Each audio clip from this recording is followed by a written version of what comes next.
বৈষম্য বিরোধী ছাত্র আন্দোলনের আহ্বায়ক হাসনাত আব্দুল্লাহর গাড়িতে আবারও হামলা ও হত্যা চেষ্টার ঘটনা ঘটেছে। বৃহস্পতিবার চট্টগ্রাম থেকে ঢাকায় ফেরার পথে রাজধানী যাত্রাবাড়ী এলাকায় দ্বিতীয় দফায় ট্রাক চাপা দিয়ে হামলার চেষ্টা করা হয় বলে গণমাধ্যমকে জানিয়েছেন হাসনাত নিজেই। তিনি বলেন, প্রথমে মাতুয়াইলের একটি ট্রাক তাদের বহনকারী গাড়িতে আঘাত করে পালিয়ে যায়। পরে গুলিস্তানে আমারও মিনি ট্রাকের আঘাতে ক্ষতিগ্রস্ত হয় গাড়ি। শারীরিকভাবে সুস্থ থাকলেও পরপর দুর্ঘটনার বিষয়টি পরিকল্পিত হামলা বলে সন্দেহ করছেন হাসনাত আব্দুল্লাহ। বৈষম্যবিরোধী ছাত্র আন্দোলনের কেন্দ্রীয় সমন্বয়ক মোহাম্মদ তরিকুল ইসলাম ও মুখ্য সংগঠক আব্দুল হান্নান মাসুদ সামাজিক যোগাযোগ মাধ্যম ফেসবুকে বিষয়টি নিশ্চিত করেন।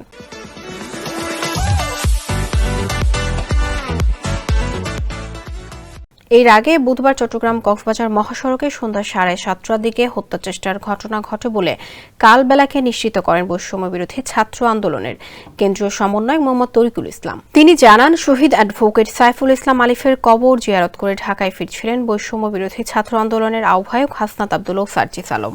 পথে 7:30টার দিকে চট্টগ্রাম কক্সবাজার মহাসড়কের চুন্তি ইউনিয়নের হাজি রাস্তার মোড়ে তাদেরকে ট্রাক চাপা দিয়ে হত্যার চেষ্টা করা হয়।